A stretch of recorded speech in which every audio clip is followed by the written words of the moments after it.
We're going to have to see about this. I don't know.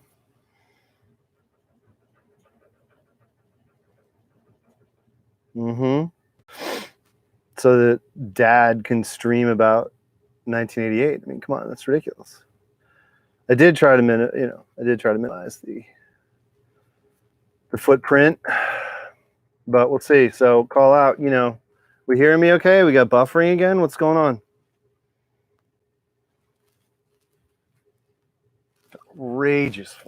Outrageous outfit tonight too. Be such a shame. Gotta fix my key light, man. Oh yeah. See, there's a bunch of shirts that I only wore when I first was like goofing off and doing, just like literally babbling about shit. But this is the real shit. This came from the cord. This is made by our man. You know what? Dude, this thing's multiply coordinated. I'm all over this shit. Come on. We got levels. So yeah, let me know what the fuck's going on with the mic and shit. 88, ridiculous. 88 is the beginning of the best period of music ever, in my view. Multiple genres, massive creativity, innovation, novelty, money, shitloads of fucking money around to back that and get it, to compound itself. I mean, look, Fugazi and fucking indie and all this shit wouldn't be possible if kids didn't have money to spend on their fucking records. So everybody needs to sort of realize, like, Fugazi wasn't trading their fucking CDs for potatoes. It's kind of stupid to me, but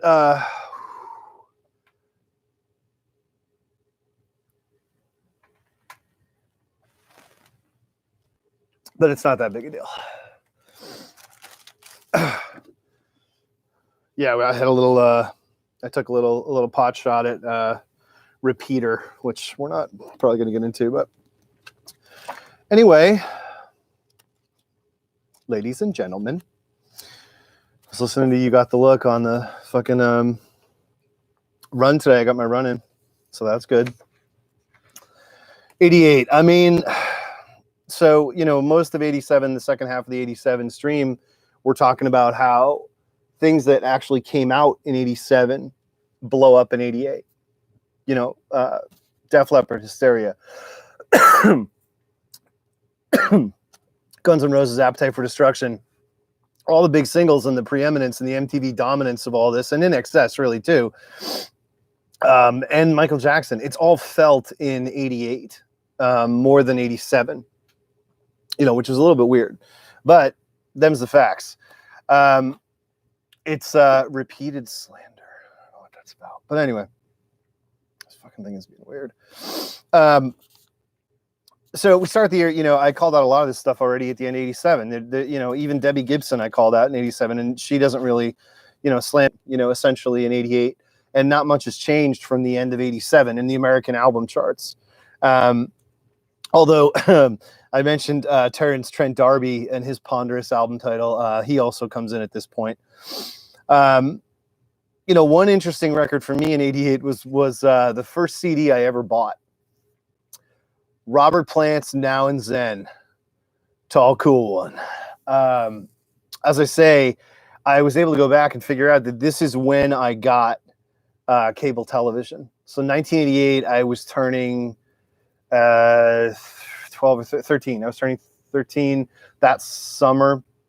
And this is when we first got cable TV and I first saw MTV. And the first video I saw was I Don't Want Your Love by Duran Duran.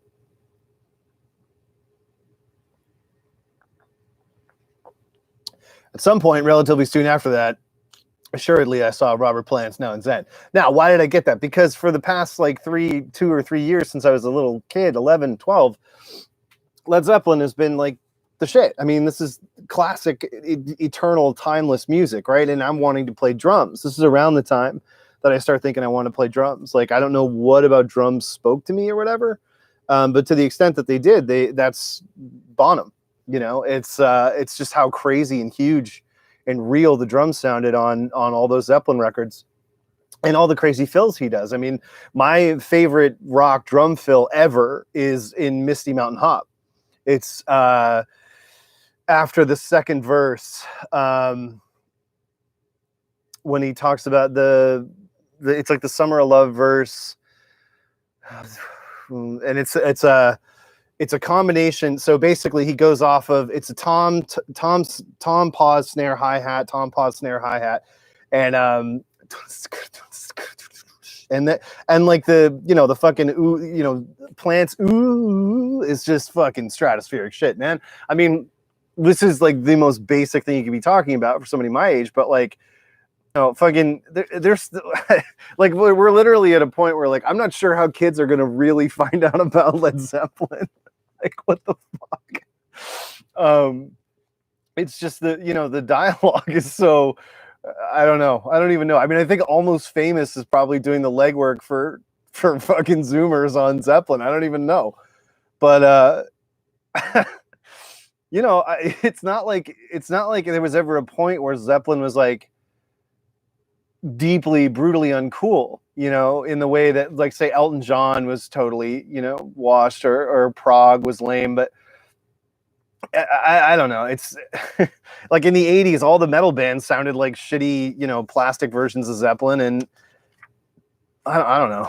People were sampling When the Levee Breaks ever since, Rick Rubin started doing that in 86. And then When the Levee Breaks is half of the drum beat for like all the shoegaze dance pop shit that's about to come up, which is When the Levee Breaks and Schoolie D's PSK combined. So they were pitched together to make one beat.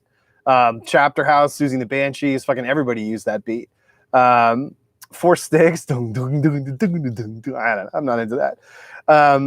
I don't like, I think it was stupid, and I don't think personally, I suspect without any fucking proof at all that Bonham thought the drum solos in Moby Dick was fucking stupid. I don't know. He's not to me, he's not a solo guy. He's not like a Buddy Rich. He's not like a fucking, he's a rock drummer who can do sick fills and stay in time and like just like destroy the end of a measure with like the most fucking brilliant original idea. He was obsessed with the originality of his fills, right? But yeah, I mean, sitting and listening to like Moby Dick is fucking painful. I don't know. Drum solos generally I can't fucking stand. I hate it. Outside of jazz, sure, but it's designed for that. So anyway, Now and Zen has Tall Cool One, which is like might as well be like a Love and Rockets song from this period. It's extremely synthetic and it's almost like Robert fucking Palmer, and it's kind of louche, machismo. But it was I mean, this was his big comeback. He was still in shape, his hair was still there, and he's trying to relaunch himself solo the same way that Page did, and anybody in his position would. But Plant has this kind of bullshit Celtic ley line druid crap, in there with him. I mean, as much as he's also like, a fucking lad or whatever. And Now and Zen, it's a very weird record. There's a big ballad on it called Ship of Fools. That was a hit. I mean, I've heard worse songs, I guess I would say. But yeah, that was the first CD I ever got. And I think the second one we'll get to was Living Colors. Living Colors, the one with Cult of Personality on it. I don't even remember what it's fucking called. And within like not long after buying that, I like smashed it and hung the smashed CD taped together with Scotch tape on my wall. Vivid, yeah. Because Glamour Boy, they were so fucking cheesy. And I mean, I didn't know that apart from the videos until I saw them at Lollapalooza, which was really ugly, unfortunately, for different reasons. But we'll get there in 91. At any rate, so I talked about how bad Michael Jackson's bad. If you look at the sales referendum on it, it actually did not do very well. It's like number 3, number 5, number 6, number 4. Like it's continually losing the number 1 spot to Faith by George Michael. The Dirty Dancing soundtrack, which is I've talked about before, is enormous. But I think it's important if you go look back at 88 that Bad's not really doing big business, and like hip hop is blowing up, and obviously Thriller was the most important album in the 80s essentially, but Bad's kind of bad, and it's it's more about like how they're able to carve out the singles and get it this second life on MTV. And that was kind of a point I made toward the end of the 87 stream, which is that you can live in different places at this point. You can be an MTV artist, and you can be a radio artist, and you can, so, you know, MJ is kind of, you know, where he's hitting is really almost outside of radio. Like Dirty Diana, I don't remember that doing much. It was really The Way You Make Me Feel was the big radio hit. Bad certainly did not, FM playlists did not stick with that title track for long at all, because it's extremely weird and the production is really sparse, and it doesn't have a ton of, like, I mean, you got horn hits there in the chorus, but that's a strange thing I just look back on. Tougher Than Leather does chart in the US barely. And as I say, you know, Poison, Open Up and Say Ah, Def Leppard's Hysteria, these are starting to blow up. And in the summer, Van Halen releases OU812, which was actually #1 for an entire month. I think the lead single was actually the one good song on it, which has like a weird clicking off-tempo beat, which was really kind of refreshing and cool. I forget the fucking name of it, but my buddy had OU812 on tape, and I definitely taped that single, which had a cool also like black and white video, which was you know, sort of refreshing. It was like Van Halen sort of being like, okay, we're not 22 anymore, but you know, neither are we 50. It was kind of smart. It was a pretty smart image makeover with that kind of like black and white stark album cover. And God damn, I'm forgetting the name of the song. There were two big singles on it. One was Relatively Predictable, and the other was this one I'm thinking about, which again, fuck it, I'll look it up. No one's coming in with it in the chat. I'm sorry, guys. I don't remember Van Halen's OU812 all that well. But yeah, they took for fucking ever on this record. And the big story behind it, Finish What You Started, is the one I'm thinking of. It's kind of a neat little tune. I mean, When It's Love is kind of so typical, and like When It's Love might as well be a Belinda Carlisle, like Heaven Is a Place on Earth, Circle in the Sand type song. It's just that totally basic, boring, fucking LA bullshit kind of a song that I had no fucking time for at the time. But I did like Finish What You Started. It's way too fucking long, but you know, what do you expect? Yeah, so moving on from that. I talked about Richard Marx. I mean, I've already covered almost all these albums. Big explosion for me. So again, I talked about this in one of the old videos. This is where I start to like the concept of cool music, and cool music necessarily being harder to find sort of introduces itself in my life. And as a kid in the suburbs, you know, just becoming a teenager, MTV is the only shot you got at that. So they have a half-an-hour program, which is on, I think, at like 8:30 or something on Thursdays, that was hosted by Kevin Steele. And Kevin Steele, to his credit, had been for a couple of years by this point trying to get, you know, college rock on MTV. He's like, this is bullshit, you know, like we should be servicing bands that we have this audience, and like we're not sharing it across different, you know, tiers of creativity or whatever. Like, do we really like music? Let's fucking prove it. And I give him a ton of credit for that. I mean, Adam Curry is like a complete stand-up, you know, relatively brilliant guy. I mean, he did have a sort of fucking sketchy.com company that a lot of people don't know about, but he wasn't really standing up for shit. And so then they get Dave Kendall to come in and host 120 minutes.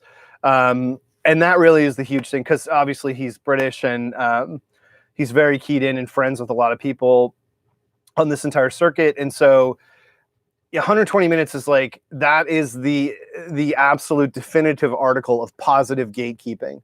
This is somebody with the connections, the knowledge, and the history who takes the time to, you know, give true service to a completely different audience. And it's an audience that clearly wasn't, you know, big, because these records aren't charting, and you know, the sales figures for those records are generally realistic. The ones on the album charts by this point start to sort of become bullshit.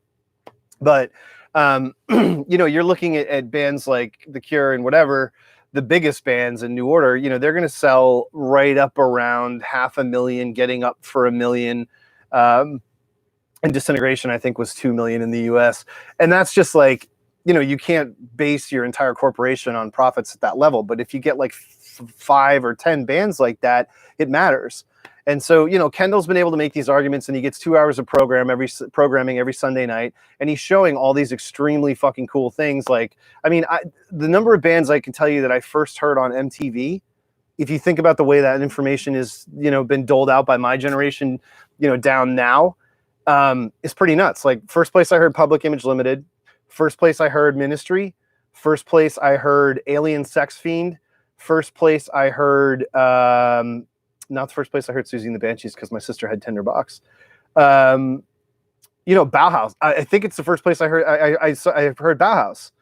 They, I think they used to show a live version of Bela Lugosi's Dead on it at one point. But yeah, they played all kinds of extremely weird shit that, things I remember that you'd never remember. I remember this like dumb, dopey college rock band called the Swamp Zombies. They had a song called Jane is a Creep. It was like a joke song, and that's a whole thing too. Like the Wonder stuff were kind of funny in a way. And we talked about how Grebo's about to come on. There's bands like Material Issue, Diane. The college circuit in America starts to have a similar sort of function. And then you think about like the Ocean Blue too. Oh my God. Bands like this, because a lot of people don't realize the Ocean Blue are not English. They're from Hershey, Pennsylvania. Not for the singer's lack of trying to convince people that he has a British accent. It's about as bad as Al Jorgensen's fake British accent, to be honest. But anyway, we'll get into more of that in a bit. Mainstream stuff. Here's another big one. I had this shit. I fucking own Steve Winwood's Roll With It. I had that CD for real. Roll With It's a great tune, man. Again, it's sort of similar to that John Cougar Mellencamp record that was still charting here, Lonesome Jubilee. Roll With It on the whole is not a really great record, but this is also the time period where like Bruce Hornsby is writing everything for everybody. Like everybody has like 2 or 3 Bruce Hornsby songs on their fucking record at this point. And his album that comes out here, his follow-up, very, very eagerly awaited follow-up to The Way It Is, actually fucking dies. Scenes from the South Side. This record was an absolute fucking disaster. And Bruce just became like MOR, Cape Cod melody tent circuit playing to grown-ups like immediately. Anyway, so Appetite and Hysteria explode summer into fall of '88. And they're selling like quadrillions of fucking records versus anything even in the top 10. Cinderella has a big hit. Long Cold Winter gets in there good. They had a huge, I forget, it's, Home Sweet Home is on this, right? That's because I didn't ballad shit. I don't remember. Yeah, I know. 88's when you get Land Rave Honey. The Cocktail soundtrack, fucking Kokomo was this year. The Beach Boys and it also had what was the other? There were 2 really, really big hits from Cocktail. That's a tough period, man. Tough period. But this is, again, they're jacking the soundtrack thing. They're really pushing it because it's winning returns for them. I mentioned before, this is Bobby McFerrin's Coming. Simple Pleasures, Bobby McFerrin charted really strongly. That's all people over 40.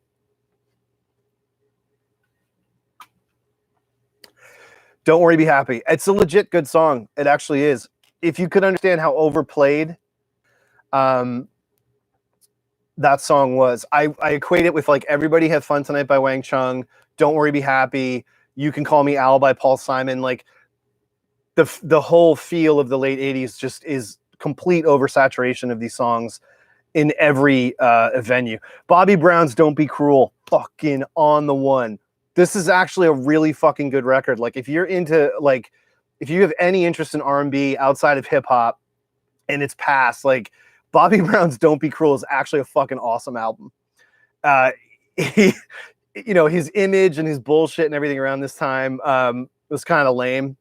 Way over the top, and he knows that. I mean, he's gone through so much fucking shit. Whatever. It all worked out over time, and his life became this fucking train wreck. I'm not going to get into that celebrity culture bullshit, but this was actually a super fucking sharp on it record in defense of like, late 80s, even mid 80s bullshit with nothing on it and nothing behind it.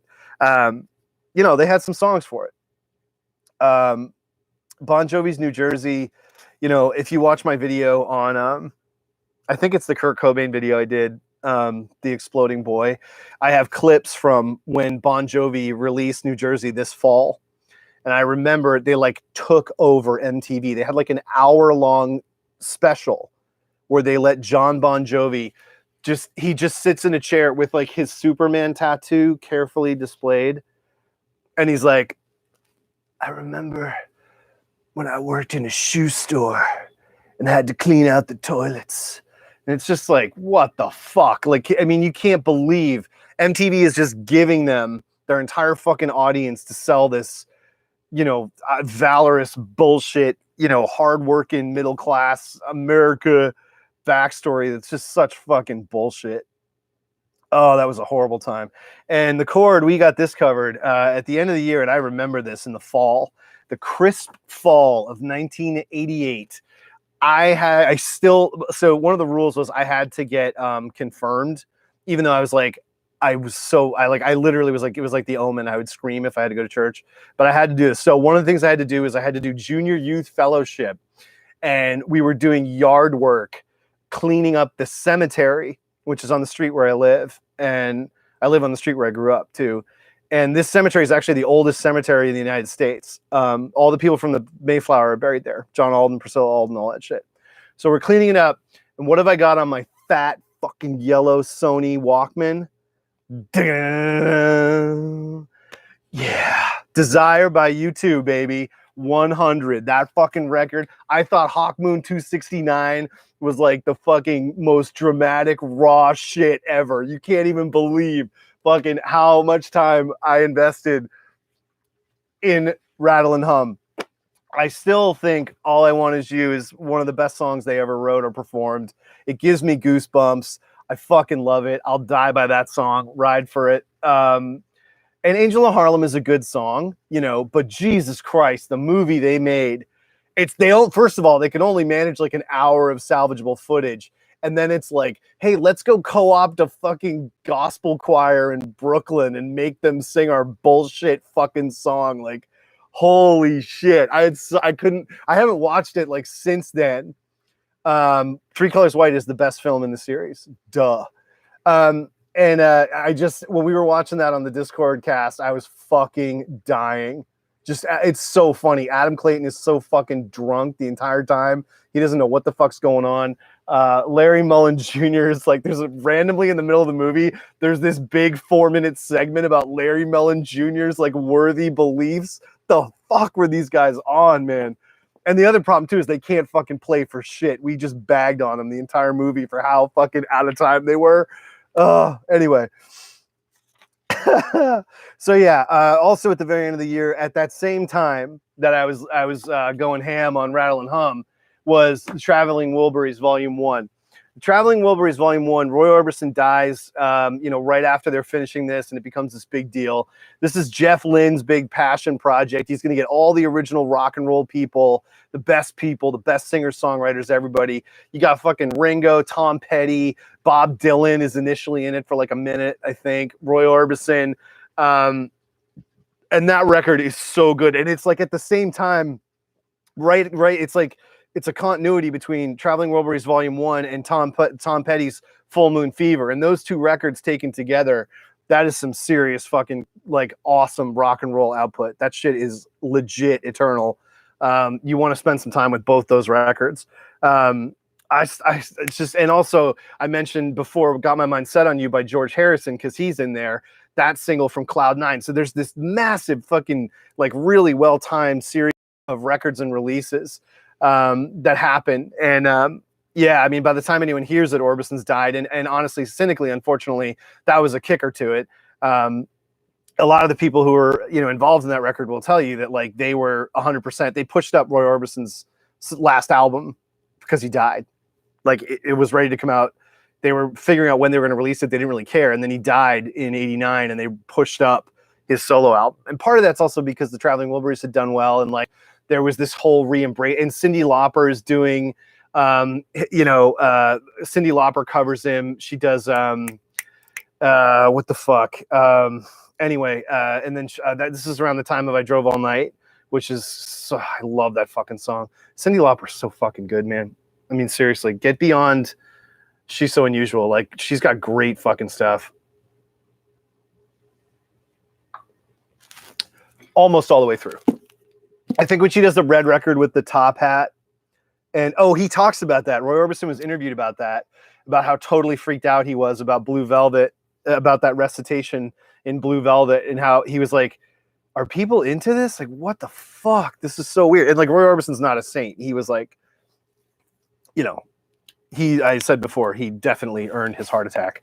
Unfortunately, he wasn't able to survive it and get healthy and still be around today, but not everybody does.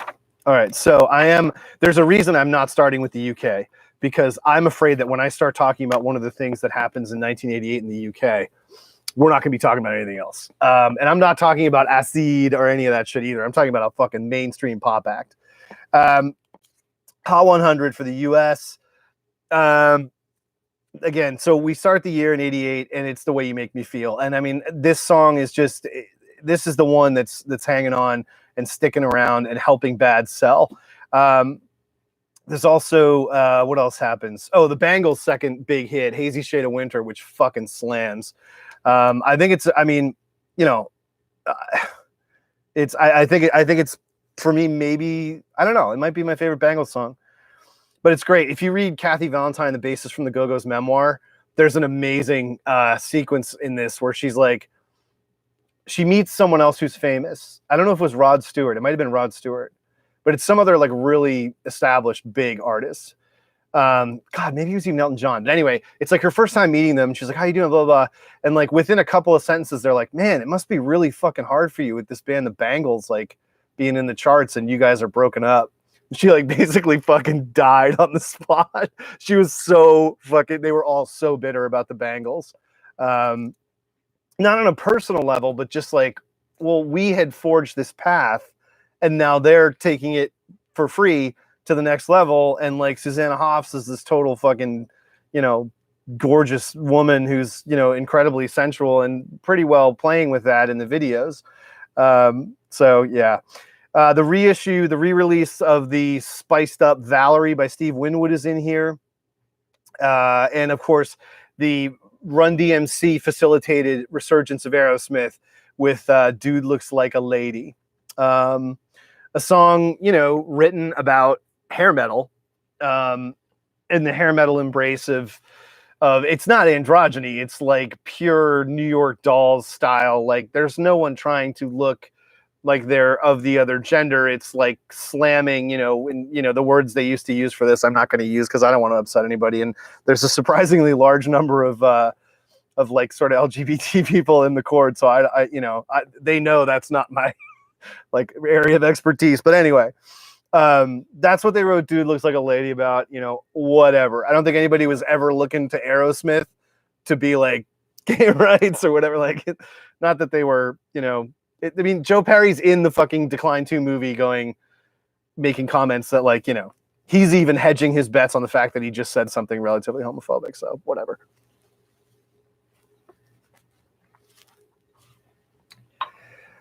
Need You Tonight. Need You Tonight, In Excess, Eternal Song. I think Need You Tonight's really, really important in ways that aren't discussed. So Need You Tonight is, like, I hate that they did the stupid Bob Dylan video bullshit with the cards. It's a really important production, and I talked in the past video about how unique and how incredible their approach to guitar production was, with like an almost electronic sort of synth level of bed under it. And this is a big band, it's like 6 dudes, and but they weren't averse to electronic flourishes or production techniques. Like when you think about the synth strings and Never Tear Us Apart and stuff, like I think there is maybe a real sort of small combo there, but there's definitely it's definitely being buttered. They did this in a way where like they didn't go all the way over. Dua Lipa is sampling Need You Tonight. Yeah, great. I don't know. Go ahead. What the fuck? I don't know what anybody, what a ridiculous waste of time. Again, like sampling a song that is still fresh, to me is a cardinal sin. There's no reason to sample a song that still fucking, slaps. just listen to the original song. You know, like if a song has a passage that's really cool or melodically interesting, or like a beat or a bass line that is incredible, and you transpose it or you isolate it and you bring it out. Like think about Something Good by Utah Saints. That's how you do it. Like you take a Kate Bush vocal line and you make this hilarious fucking high energy, no, not high energy, it's like pure fucking cornball techno era. Like that's how you do it. That's the way to play with samples. Like recontextualize them, fuck around with them, and it can be great. And you can you can take a bass line and make something else out of it, fine. But Dua Lipa's song is good? I suspect not. I got about 38 seconds into that record and I wanted to listen to the Gap Band instead. It's it's silly to me. So someone else asked about this, and this is really tawdry and throwaway. Ice House. Ice House does slam heavily into the US charts with Crazy. And it's right, exactly. It's a 707 underneath Need You Tonight. It's so fucking well done. I mean, the whole stereo image of the percussion on Need You Tonight is just truly remarkable. But anyway, Ice House, man. So the whole like Yahoo Serious Energizer guy, Paul Dundee, Australia had this America had this extremely awful, condescending, ridiculous obsession with all things Australian for a good chunk of the 80s. It's really fucking weird. And I don't know what led Ice House to coming on in America, but they did. Right next to another massive fucking power ballad from this period, which I don't think Dan Lopatin put this on Echo Jams, and I don't know how it's possible. Hungry Eyes by Eric Carmen. I mean, that is the fucking vaporwave template right there. Like all those synth bells I'm talking about, and Belinda Carlisle's I Get Weak, and that whole fucking thing. Hungry Eyes by Eric Carmen. Like slow that down to 67%, throw a fucking 3-clap reverb on that, and it's fucking, another Echo Jam. Man, that's a big one. That song was and it's not a bad song, actually. I don't want to consign it to that kind of generic 80s blown out ballad shit, because there's a really cool guitar lick that's behind the back of the end of the chorus. If you listen to the guitar, it's like the melody is sweeping up, kind of wrapping up, and then the guitar is almost like dragging behind it up alongside it. Like I don't know anybody that would like, my ears just do this a lot of the time on certain things. I'll get caught on them. But yeah, if you if you have an ear for this stuff, like listen to the chorus of Hungry Eyes and what the guitar is doing. It's very, very finessed, and like it's not just a fucking Walmart, ka-chunk ka-chunk kind of song. There's a lot going on there. Maybe not a lot, but enough.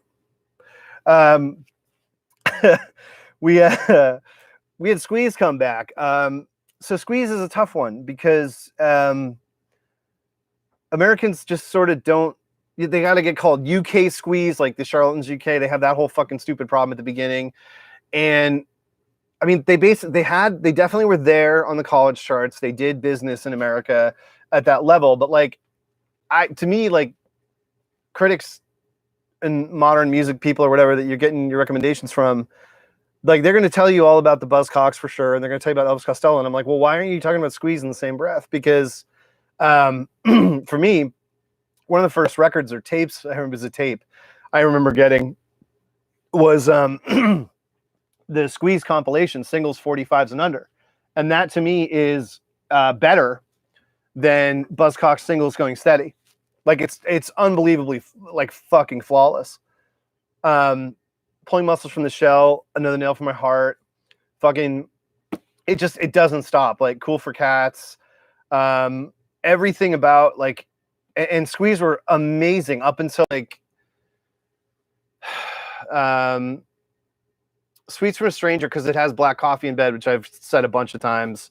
Black Coffee in Bed, the chorus of that with Elvis Costello. There was another one of these, I think it was in Chartsweep, where I just went off about how much that song just it transports me. But they break up, different until they have their kind of falling out. I think it was in '83, but they come back together here. They did this in '87, but in '88, early '88, 8535937 starts charting.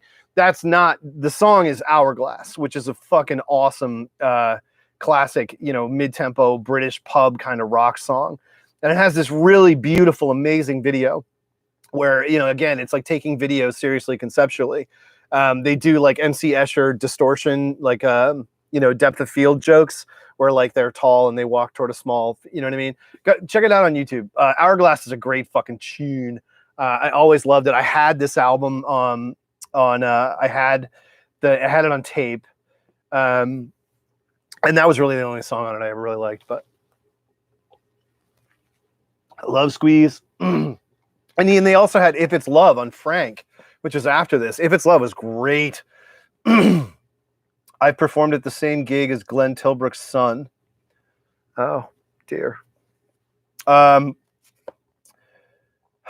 So when I was get my obligatory music supervisor joke in, one of the scenes that I was analyzing for Atomic Blonde is the fight scene where they play father figure.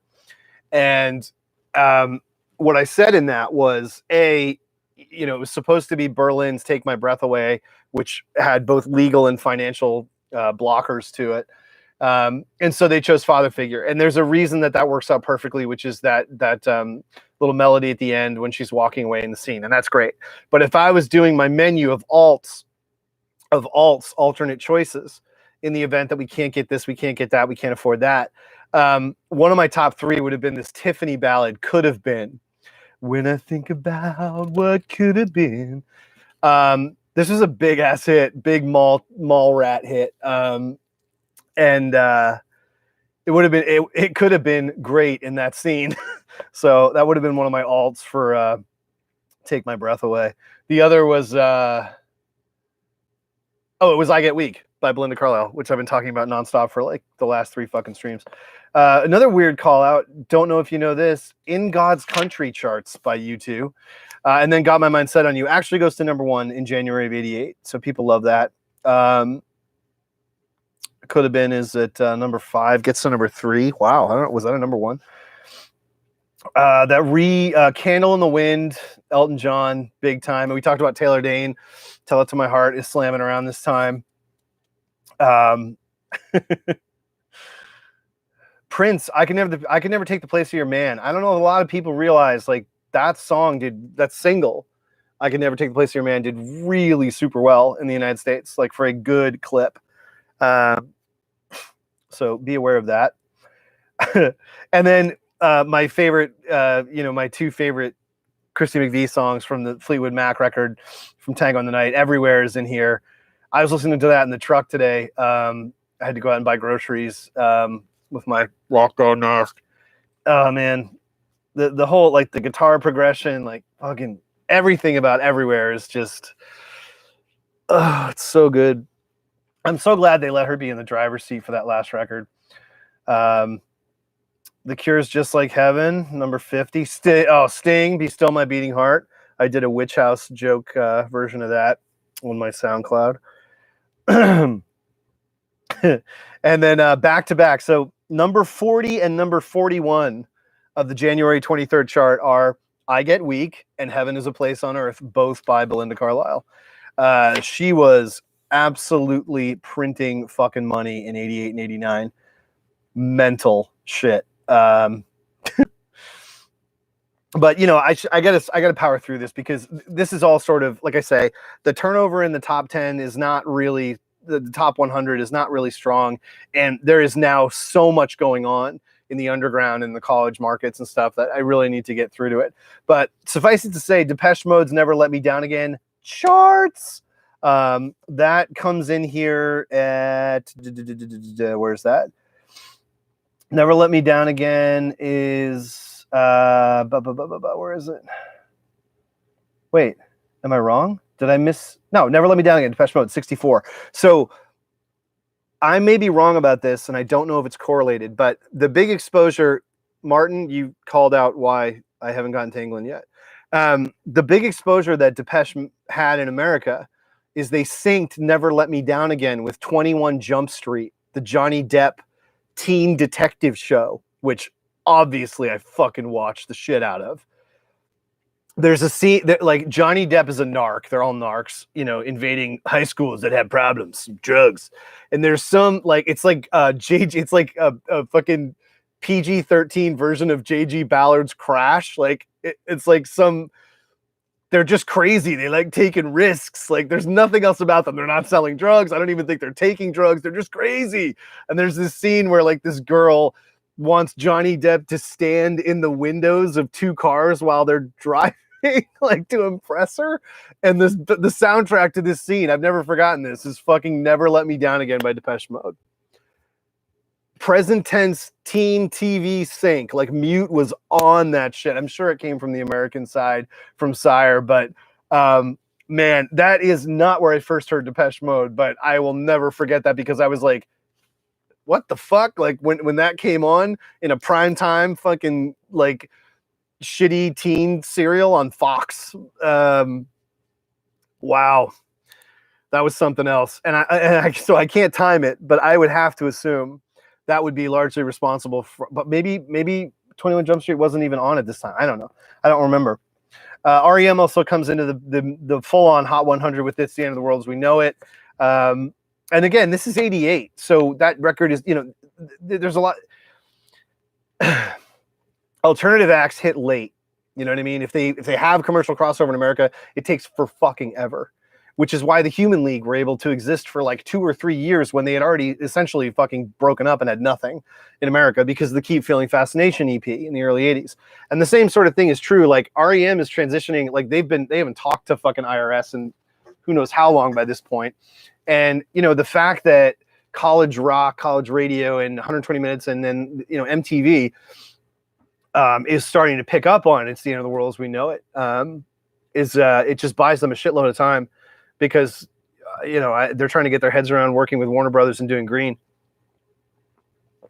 which is about to happen.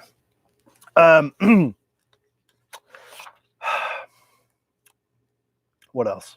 Icehouse's second single, Electric Blue. It's pretty grim, man. Oh, God. You Don't Know. Scarlet and Black. There's so much weird shit. Striper charts with Honestly. Oh, man. This is so grim. Oh, another one that...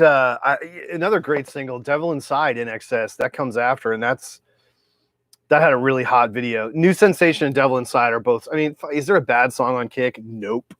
Oh, it's so good. Devil Inside, though, it's a little bit too repetitive for me. I was much more like a New Sensation guy, because, again, the drum production is just like punching you in the fucking face, like right in the fucking forehead. Fucking snare. It's fucking awesome. And the guitar, again, it's that high, like, it's just that old rock and, like, Chuck Berry style, you know, really high, you know, bar chord shit. It's fucking great. Wishing Well, Terence Trent D'Arby. Boop, boop, boop, boop, boop. Man, I remember this shit was just on. Oh, and Michael Bolton covers Sitting on the Dock of the Bay. That shit hurt. That fucking hurt bad.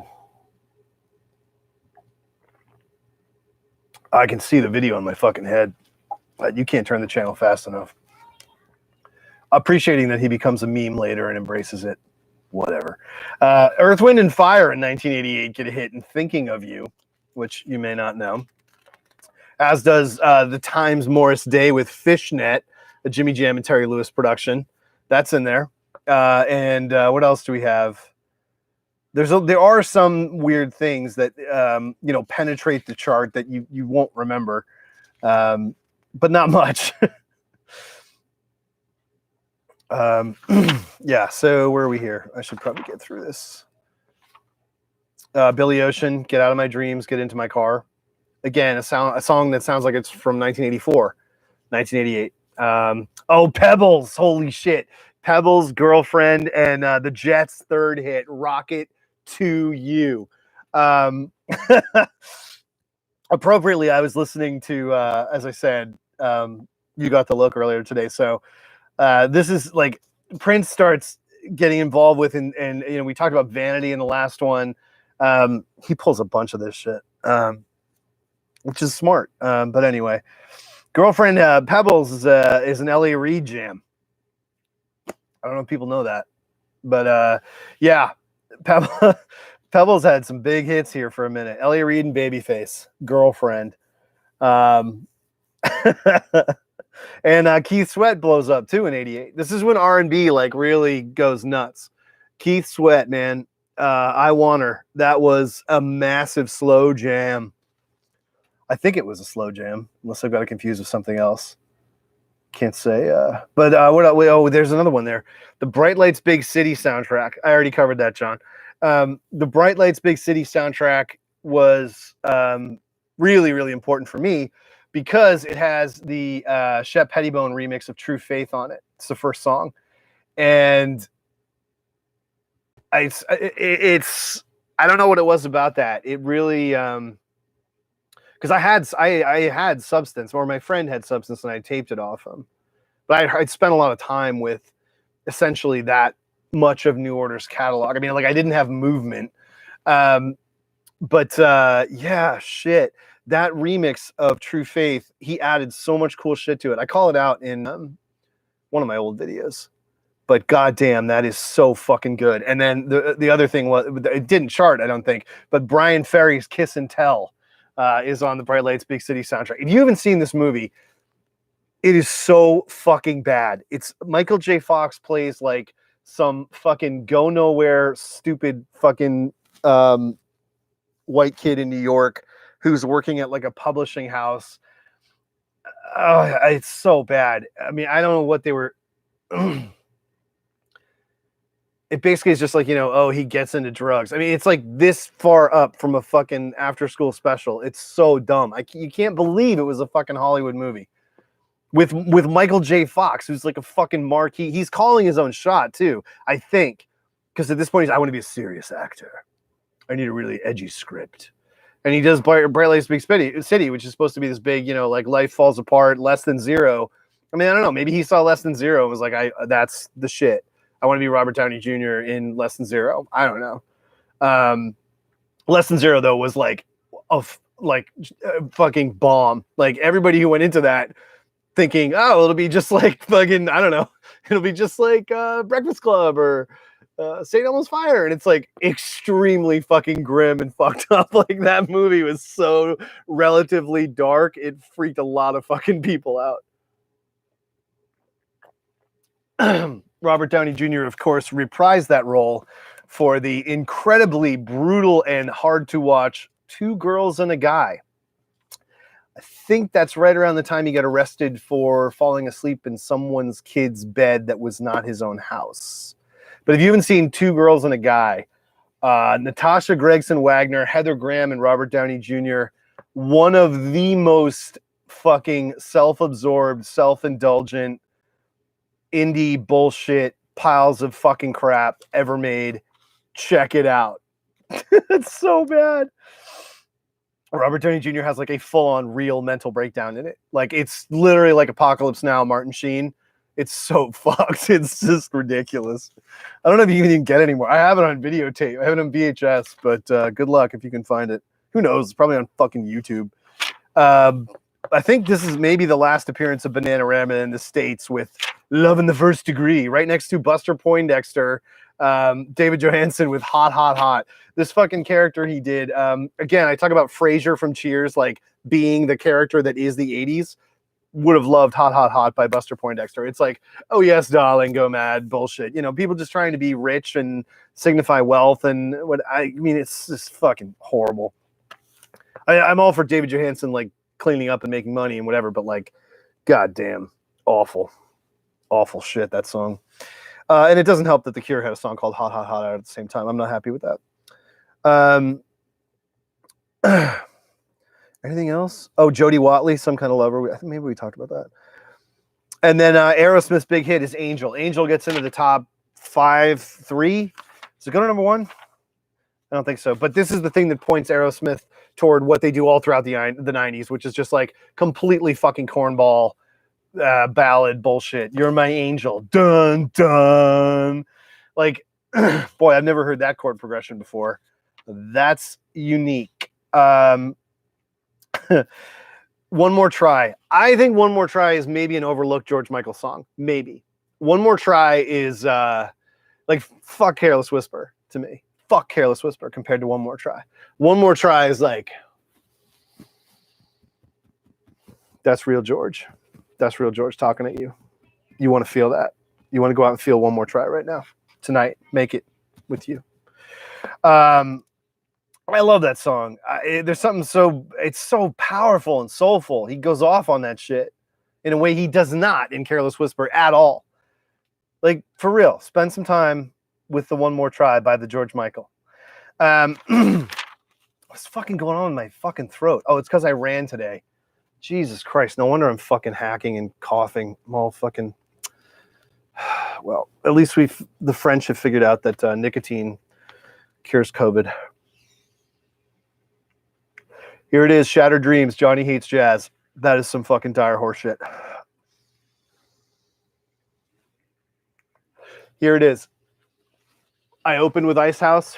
We got it. We're here, guys. Dun, dun, dun. Midnight Oil, Beds Are Burning. Holy shit. This was not an alternative college hit. This shit banged in the fucking Hot 100 in America. Midnight Oil's Beds Are Burning. Another one where the drum break in the middle. Like, it's almost like, it's funny. If you listen to it, it's almost comparable to the break in Yes's Owner of a Lonely Heart. But yeah, the worthy Midnight Oil. How Can We Sleep? I mean, you know, look, I don't know. Beds Are Burning is sort of like Fugazi's Guilty of Being White. They're about the same in terms of their cultural relevance. I know I'm trying to get to all the English shit. It's just, it's fucking, I don't know. I keep getting hung up on memories. But this is another good one because we're in this place right now. This is like the Australian invasion. And fucking The Church, Starfish. Under the Milky Way, one of the best ballads ever fucking written. This is not like the cult She Sells Sanctuary. This is not like fucking, like, this is not an alt song like I Melt With You or something. Under the Milky Way is an eternal fucking ballad jam. Should be played back to back with Stairway to Heaven at any prom. Like, it is so fucking powerful and like original. The production is just, we already went through NXS and everything. Yeah, I got it. Under the Milky Way. I mean, if you've never heard this song, you are in for such a treat. Like, I can't imagine hearing this for the first time. Like, it's so, you've never heard really an acoustic guitar even produced like this. It's so specific, and like the room shape and the size of the sonic template is just fucking phenomenal. Yeah, Under the Milky Way is an eternal jam. It's one of the best classic ballads ever. I'll definitely listen to that tonight. And the inverse of that in terms of shit ballads would be fucking Cheap Trick's The Flame. We've been waiting for this bullshit to come into the fucking charts. These guys, they didn't write it and they didn't want to record it, and they got told to. You know, Cheap Trick is, you know, you're talking guys have been around for fucking decades, decade plus. You know, really accomplished performers and songwriters, and just couldn't write hits. And they got to the point where the record Epic was just like, guys, the fuck. All right. So they covered Don't Be Cruel, Elvis, and they do some other cornball, fucking, who is it? I forget who wrote it. This awful, like, Top Gun fucking extra track called The Flame. Yeah, the Cheap Trick's debut is no fucking joke. Not familiar with The Church outside of Milky Way. Oh, God, yeah. You got to get Reptile. I mean, yeah. No, they were big alt band, college band in the mid-'80s. Like college kids in America well knew about The Church. They had, like, 2 significant college tier hits off in 85 or 86. And, yeah, but a very different thing. They were, like, almost new wavy sounding. A little more guitar maybe than like Stroke basic new wave, but check my mic here. I want to go totally off script. I was wrong. OMD are not dead. Dreaming. I fucking forgot about Dreaming. Orchestral Maneuvers in the Dark. Wow. I fucking totally forgot about the song. ×2. Strange but True. Man, there is so much weird shit I forgot about. Smashing Pumpkins covered Reptile in Australia in 2008. Good on them. That's not completely fucking tokenistic and bullshit. Oh my God, Endless Summer Nights.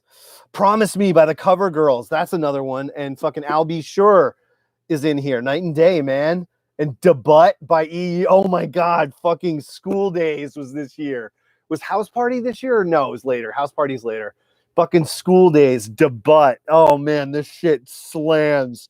Go EU's Debut. All right, wait. Let me get through this shit. I want to get out of the chart stuff, man, but there's so much good stuff. So one more try. As much as I say that it's underrated, I say that because it was huge. It was #1 for 3 weeks. And, Billy got mad when the crowd didn't recognize the song. A crowd in Australia didn't recognize Reptile by The Church.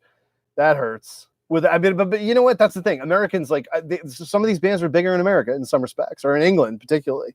What if he played, some fucking, Hoodoo Guru song? Like maybe they wouldn't respond to that. No, because was it Mars Needs Girls? They had an album in '85 and they had another one in I think '87. Hoodoo Gurus had 2 really, really big crossover records. Here's a good one. Comes in. This is June. Fucking Alphabet Street. Prince. I loved Love Sexy. I thought it was way fucking better than Sign of the Times. Just like the ceiling falls on me. Everybody freaks out. Because I don't know what this thread is of critics and people. I mean, I guess it's because I have the bias of Mattos writing the book when I was writing the Joy Division book. I didn't like Sign of the Times at fucking all. I think it's completely just, I don't know. He should have slowed down. He did way too much shit. Prince was just like, Mars Needs Guitars, thank you, and Blow Your Cool. Yeah, Blow Your Cool was the later one. Blow Your Cool is the one that has Bittersweet on it, right? And Mars Needs Guitars says I Want You Back, right? I Want You Back was the big hit, for sure. But I love Bittersweet, man. That's a balls out fucking chorus. How you going, mate? But anyway, oh God, Lita Ford, Kiss Me Once, Kiss Me Twice, Kiss Me Deadly. God, was that from the fucking Near Dark soundtrack? Pebble's second hit, Mercedes Boy. But Alphabet Street, I love that fucking song. I love it. I love the video. It's hilarious. It was really forward for the time. I didn't talk about the Black Album in '87. No, I'm sorry. So in the video for Alphabet Street, he turns into a black line. And if you pause it, which you couldn't do with any clarity on VHS, down the black line, it says, "I'm sorry, please don't buy the Black Album." Yep. And that's because he had done this extremely, it's not even that big a fucking deal. People act like it's fucking pornography or some shit. It's just a fucking slamming, dirty, filthy, fucking hanging out in Prince's black box in his fucking mansion fucking album. Like, fine. There's great, I think it's fucking cool as shit. I think it's a good little record. I think if you take, there's the whole thing about the Dream, what's the other thing too? The alternate version, the Dream, whatever. What is that? There's this Prince album that's the Dream Factory is what it's called. Dream Factory, right? Someone confirm. It's like the perfect version of what he had going on up until Bat Dance that just never came out. Like whether he was doing it to himself or the label, who knows, man. Black Album's fun as shit. And so again, like I feel like Black Album, if you take Black Album and Love Sexy and you sort of, smash that shit together, you'd have something fucking really, really powerful. It is funky and it does slam, but like Dream Factory was supposed to be, right. He was producing all the shit that was going to, right. He just had too much fucking going on, man. He should have pared it back. I don't know. You can say that about a lot of artists. It just happens. I don't know. And then this is when Ziggy Marley. So I talked about the whole thing at the end of the last video about the Jerry Bear, Grateful Dead shit. Ziggy Marley now has his big moment, and this was part of that. And this is also the rise of Tracy Chapman, Fast Car. when I hear Fast Car now, I just think, God damn, that's some awful 80s shit. Like the production on that chorus, like obviously the folk parts and the verses are beautiful, but like the production they forced on her when the chorus comes in of, and I remember driving in your car, geez, fast with it. The fucking drums and it's just like, this doesn't need to be here. You're doing this to get it on the radio, and it kind of sucks. But it wouldn't have gone on the radio otherwise. So who's to say? You know, Fast Car is that is a doer fucking song to have charted and gone to. I think it goes to #1. I don't remember, but it was big fucking shit. Fast Car was huge, and it's tough. Ice-T, Colors. Oh, I got to do it. I got to fucking do it. Hold on. I'm going to fuck the mic up, but you got to know where I'm coming from. Where am I coming from? I'm coming from a fucking sealed cassette copy of the Colors soundtrack. What's up? This movie scared the shit out of everyone. White America was fucking terrified of this shit. Sean Penn is a fucking cop. This movie is so fucking corny and awesome. You need to get on this shit. The Colors soundtrack, man. And like that whole fluorescent fucking jam, like this was not that common yet. Oh, this shit was great. Wherever I see this, I just buy it. I don't give a shit. Did I talk about Sinead? That would be its own video, probably. God damn, we're already over an hour. What the fuck? I keep saying I'm gonna have to do a part 2. I'm gonna have to do a part 2. I don't know. God damn, Colors, man. Colors. Paid in Full. The 7 Minutes of Mad Mix Cold Cut remix is on this shit. Man, I love this. Love it. Go on, girl. Everywhere I go. Yeah, Ice-T, and you also you'd already had Pusher. I think Pusher was the year before this, where he does where he does the gas face to who does he take a shit on? I can't remember. He has one of the first, like, it's one of the first big diss records where he's like, he says like, oh, LL. He fucking shits on LL, right? In Pusher, at the end of it, he says he likes like 3 or 4 other bands. Like I think he says he likes Kool Moe Dee or something. Or maybe he says Cool G Rap, because Cool G Rap was huge off of Raw,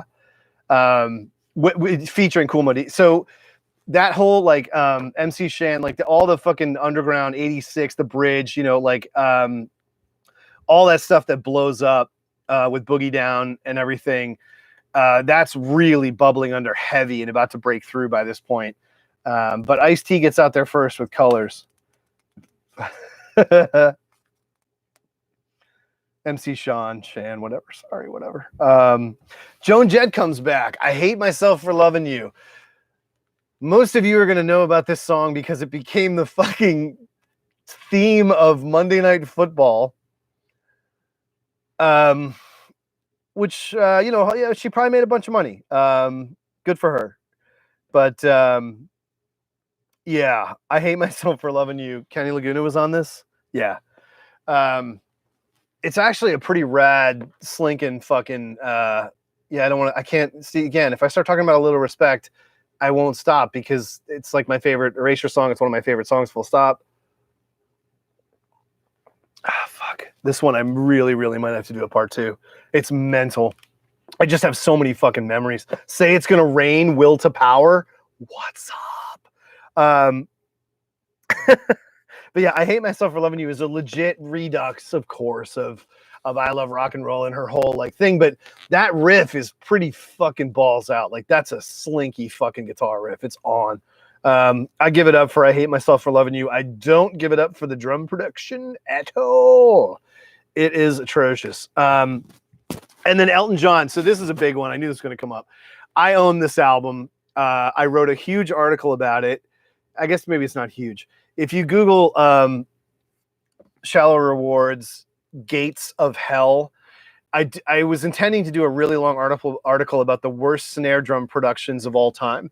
And it's funny that I Hate Myself for Loving You is on the same chart as I Don't Want to Go On With You Like That by Elton John from Red Strikes Back. The snare drum in this song is not a snare drum. It's like a studio contorted snap. And it sounds something like this. No, that's not even close. I can't make enough sound to make you feel the pain of the synthetic noise that exists in place of a snare drum in I Don't Want to Go On With You Like That by Elton John. It's fucking mental. You've never heard anything like it. It's like fucking shooting yourself in the head every fucking beat. Yeah. So that hurts. But I had that tape. Why did I have that tape? I think because I actually think underneath it, it's not a bad song. I bought it because of this song. But also because my mom was just like, yep, you can definitely have that. Let's put that Cure record back. So I'm guessing that. Naughty Girls Need Love Too. I mean, this is where Samantha Fox is just totally like, I don't even know what the fuck she's doing. You know, at this point, Naughty Girls Need Love Too is just pure wank fucking tease bullshit that she's doing on purpose, and it's just dumb. White Lions Wait. Oh, this is massive fucking hair metal ballad territory. White Lions Wait. That's big.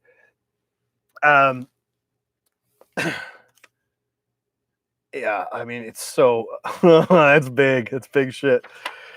Colors. And then the worst song Cyndi Lauper ever recorded, Hole in My Heart All the Way to China. Holy shit, that's bad. That is fucking rough. Paula Abdul,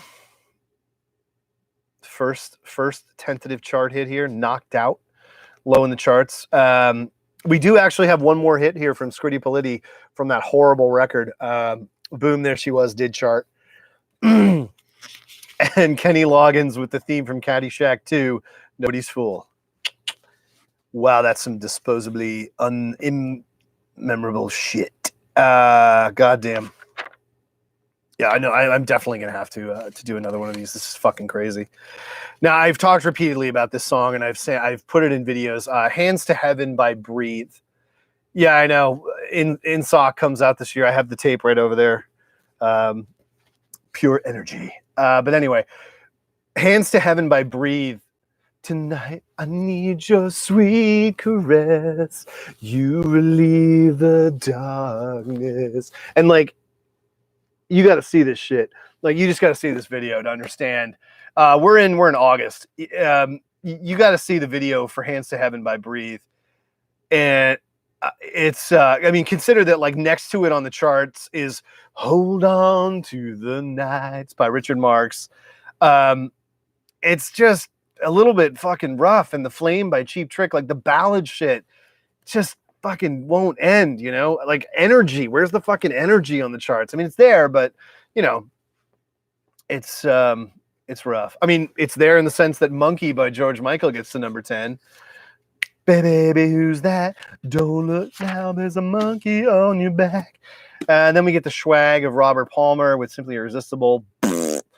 And then the basically unending tyranny of Sweet Child of Mine begins now. So in the fall of '88, Sweet Child of Mine, I'm guessing it's number 1 for the rest of the year.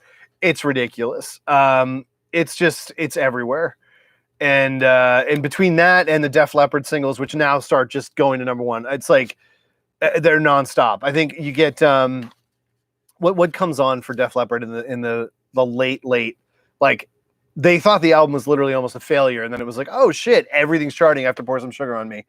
Phil Collins, Groovy Kind of Love, that bullshit. Groovy Kind of Love is a classical song by who is it? It's literally a ripoff of a classical, famous classical piece, piano piece. I don't know. Anyway, what was I saying? I was talking about Sweet Child of Mine, number one. Yep. And then Love Bites. I do love Bites. That's got some real guitar work in it. And UB40's cover of Red Red Wine. Now, a lot of people hate this. They hate the fact that they redid it.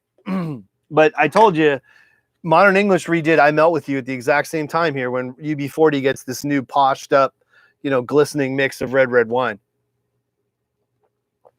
So I wouldn't give UB40 too much shit. Never Let You Go by Sweet Sensation. Blue Zone UK's Jackie. Wow, fuck, man. Whew. God damn, I'm only in October. This sucks. So, somebody mentioned Information Society. The crazy thing about that record is a lot of people don't realize that Information Society was literally the biggest band in the world for like 10 minutes. What's on Your Mind debuted at like 30. Like, it was a massive fucking chart hit in America. And his look and the whole thing, the fucking colored plastic instruments in the video. Information Society came out of the fucking gate on Tommy Boy. I think they were like the fucking third or fourth Tommy Boy record at all. And oh my God, it was so crazy how big they were. And I, again, I don't think a lot of people necessarily remember this, or would understand how big they were. But they really, really were. MTV was all over that shit. And this is also, so this is the summer when I got MTV, because now I Don't Want Your Love by Duran Duran's coming in. And it's the single mix, which is the Shep Pettibone remix, which kicks the shit out of the Flatter album version. But yeah, that Information Society is not like some weird new wave thing that no one knows about. Like, that was really fucking big. And Walking Away too. And Tomorrow even did well. They covered ABBA, like, holy shit. And so, like, whatchamacallit's number one? Oh, not yet, is it? What the fuck is going on? So Sweet Child of Mine and Welcome to the Jungle are both banging, doing whatever they're doing. They're big. And then another one that's weird. Oh yeah, God, that's really important to mention. Susie and the Banshees. Their best album, I think, by a fucking mile. Peep Show comes out, and that sort of vaguely looks like the cover. Me being 13 and getting this at the mall and hearing Peekaboo, I still don't think there's a song that sounds anything like it. I'm not alone in this. The dude, the singer from Block Party, I was very pleased to see him interviewed and asked about like his favorite song or something, and he was like, that song is fucking bananas. Like, there's never been anything like it. There never will be again. There never was. And I agree.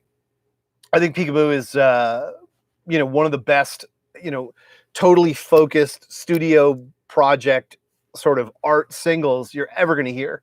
There's nothing like fucking Peekaboo. And all it is a backwards drum loop of the song Gun from their last album. They were listening to a tape of Gun backwards, and Susie started doing like this Louise Brooks kind of taunting thing, and then they started playing with backwards drum fills from Budgie and the backwards horns and the accordion, and like they got this whole fucking weird like New Orleans death fucked up voodoo shit. Like, it's so fucking bizarre. It's one of those things where like everyone is just going all the way down the rabbit hole on an idea. And Peekaboo, that song exists outside of the context almost of pop. It's just there's just literally nothing like it. Like Shock the Monkey is sort of like that in a way. It's just a completely fucking insane head trip of nailing it too, because it's so fucking sexy, sexual, danceable.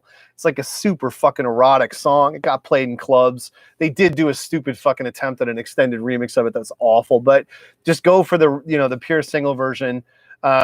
Steve Severin, if you get the oral history of Susie and the Banshees, he talks about how Susie sang into different microphones for every line of the song. There actually were like 12 different microphones of all different vintages that she sang into for every line of Peekaboo, which is what gives it such an original, sort of texture. And he said that they spent an entire morning drinking pints of bitter to get the bass sound, which if you've ever heard Peekaboo, you know what I'm talking about. Things like the sub bass that we take for granted in hip hop today, that came up through, dance and rave culture and shit, sound system culture. In 1988 was not really available at like the push of a button. And so they built these huge boxes to put the speaker behind the cage of the box so that the wave would hit the inside of the cabinet.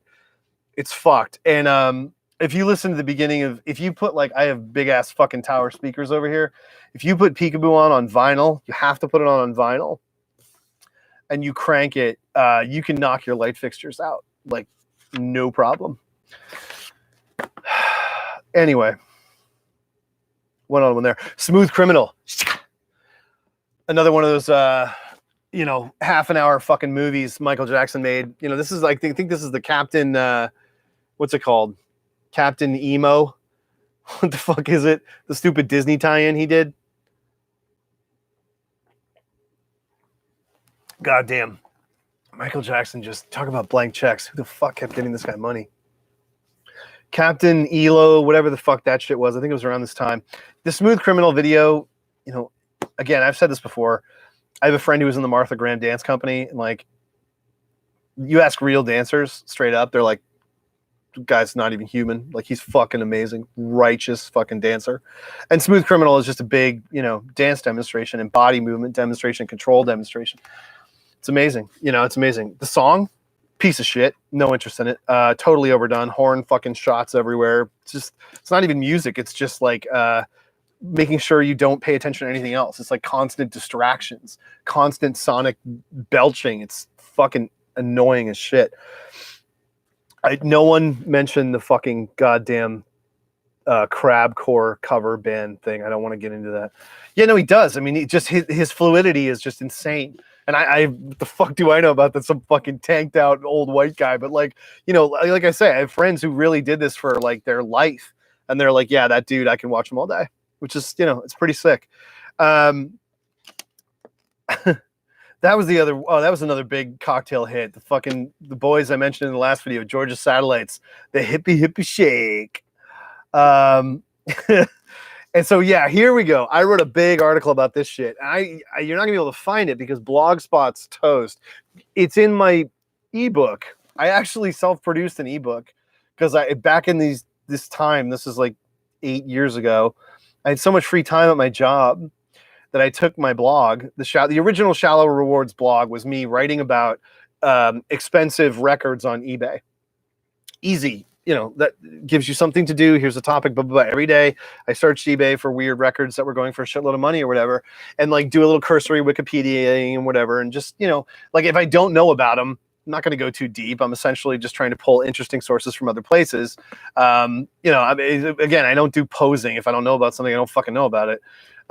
But at the time, it did pretty well. Like, I mean, in terms of the blog rolls of the blog day, you know, back when Perpetua started Fluxblog and Ezra Koenig was doing Internet Vibes, and well, that was late actually. But yeah, all the people who were like the initial bloggers, like I was kind of there, and I had a good, you know, kind of angle with this used record ephemera shit, like $7,000 Misfits singles and shit. And one of the bands I wrote about was La Trim, Tiga and Bunny, which is a Miami-based duo that got fronted up by some production crew. And 1988, we like the cars that go boom, banging in the charts. Again, no way that shit's gonna get in the top 20 and be like a casual mention of like, what was 1988 like? Cars That Go Boom was a fucking hit. I was just talking about Susie and the Banshees bass rig for fucking 10 minutes.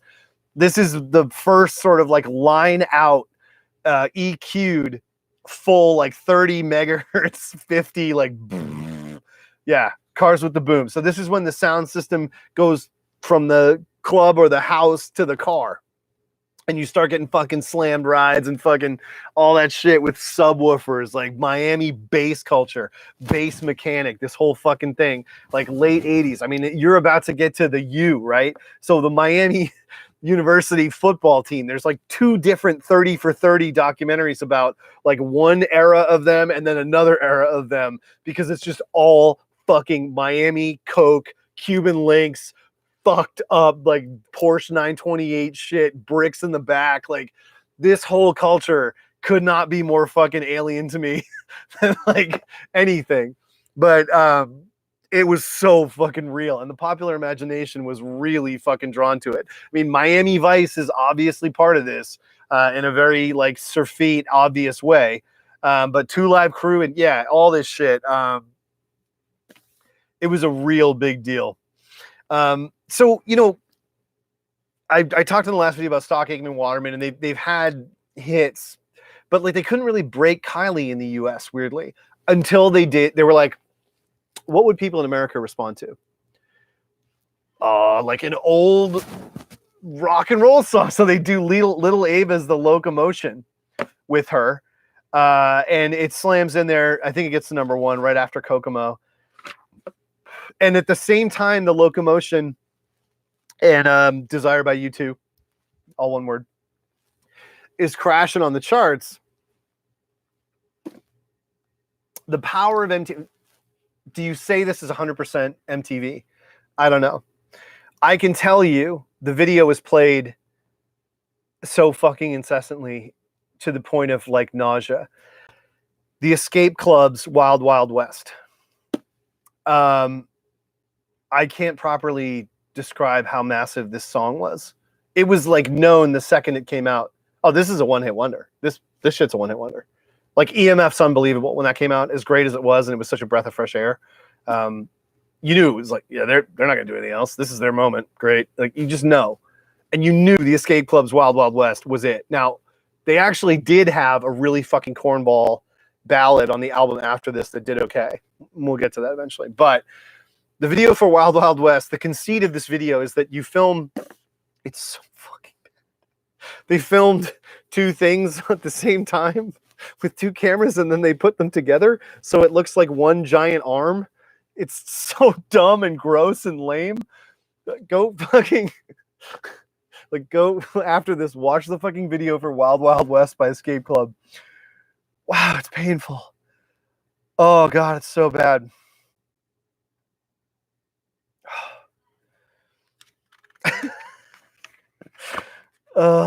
It's hard for me because my wife loves that second Escape Club album, which is so bad.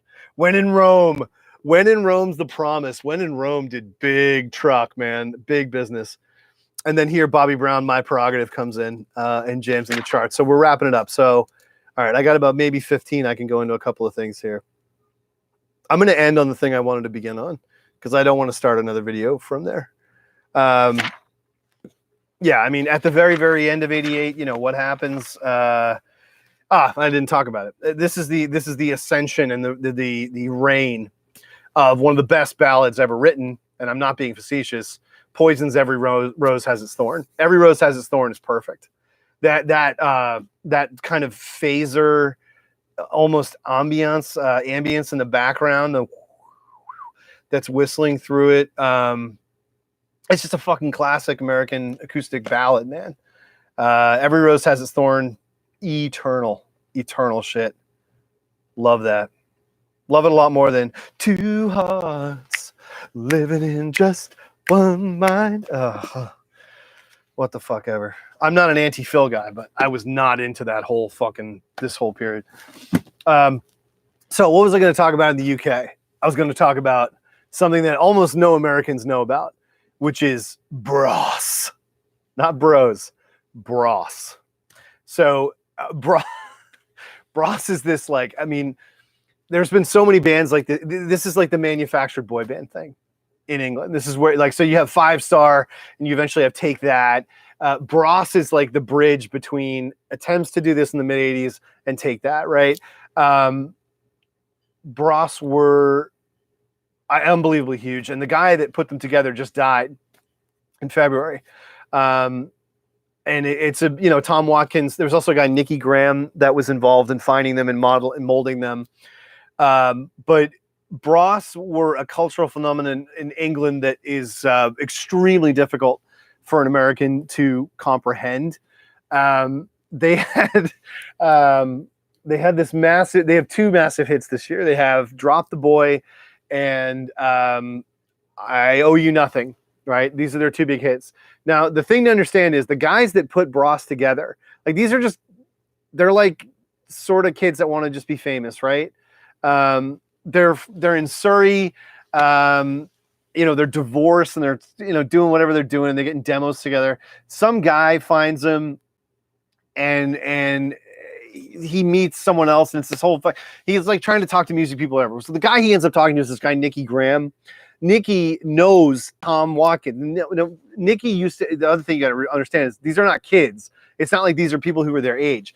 Nikki, it's like these guys have been around. Nikki Graham was the keyboardist for David Bowie in the Spiders from Mars tour. Like, yeah, I mean, he was the head of A&R for Polydor.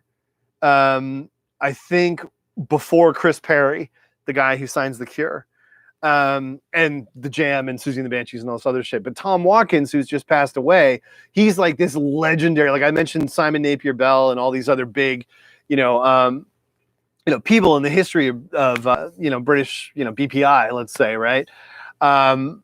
And he, he's the guy who does the Pet Shop Boys, and for lack of a better term, he makes the Pet Shop Boys essentially happen. Massive management, and all their big early hits.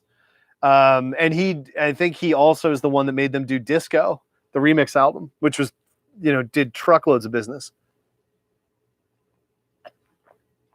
And so, yeah, he went right on from Pet Shop Boys to Bros, Matt and Luke Goss.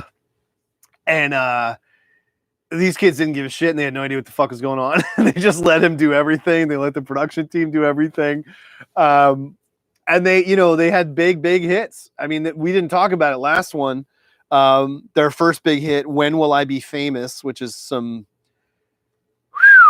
rough shit. But yeah, they got a huge deal out of the gate, and their big album came out in 88. It came out early in 88. It was like the winter, I think. But God damn. I mean, people, to be honest, critics fucking hated these kids. Like, it was just, there was already sort of, I mentioned how there was sort of a reaction. No, When Will I Be Famous was their first hit. It was 87. There's a big reaction to, chart pop, cynical pop, like Stock Aitken Waterman and like Bros. But the public is mad for it and buying fuckloads of records, and they become pinup boys. So there's this big problem you got, because like the Paul Morleys and Ian Penmans of the fucking world, and the Julie Burchells and stuff, they're like 30. They're becoming 30 something probably around this time, or about to turn 30, let's say. Because yeah, I think Morley would have been just about 30. And so their reaction to the resurgence of pinup culture and the resurgence of teen pop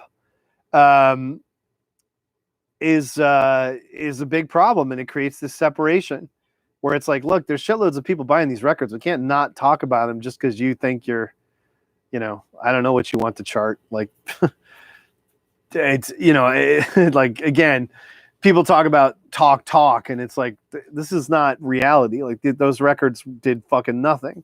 Until they became cause célèbres later. Great, sure, but that's post facto adoration. At the time, what's going on? Kids want to have fun. You're dealing with the 87 crash did not actually affect the economy at fucking all, unless you were already rich. People whose incomes had improved from, let's say, 84 in England were not broadly affected by the stock market crash in 87, because there's the pension structure and the way that England works is not like this. The people who lost money were investment managers and people who were, so the rise, the general rise in pay packets is not hit by this. That's a stock market problem. It's not a real world problem in the way that like the OPEC crises in the 70s were, or the labor strikes and all that shit. You're essentially, they're fine. Everyone's buying, what do they call it over Spectrum? They're buying Spectrum, computers for their kids to play, these awful vector graphics games and shit, or like I don't even know what. There's a lot of toys, and there's enough income to support it, and then there's enough income for kids to have fabulous pop culture again. And Bros is one of those things. I mean, honestly, there's nothing to me to their music. It is just, it's so templatized and kind of, there's just not much going on. Oh yeah, Bomb the Bass. Hell yeah. That was massive. But yeah, so we've been going for an hour and a half, and I think I haven't even talked about like Love and Rockets or any of the other broad-based, kind of alternative stuff. So what I'll do is this, right? I'll go kind of, because I barely mentioned a lot of the hip hop, because I told you in the last one we're going to get to Takes a Nation of Millions. I think this one maybe legit sort of needs a part 2. Just because, again, I've said in almost every one of these videos and almost everywhere I talk about music, I don't consider it a thing about my age. I think that 88 to 92 is an incredibly important period, and maybe the most important period in the history of pop music. Because, again, like, apart from the way Britpop felt, Britpop was real and thriving and vital probably up to about early 95 in England. So that's different. But in the US, once you've gotten Nirvana and Nirvana's reached the point of saturation, nothing much changes, because In Utero sucks. It's a piece of junky shit. And it really, like, January 92 is this moment when you're like, we won. We won. We got Nirvana on MTV. I don't really need anything else. It's just all kind of gravy after this. You know what I mean? That's how it felt as a teenager, like as a 16-year-old kid. When Nirvana happened in a way where it was like literally everybody in my high school has heard this song and owns this album, it was like, that's where I pretty much got it. I was right. We were all right. Music can be better. We demanded it be better. It's better.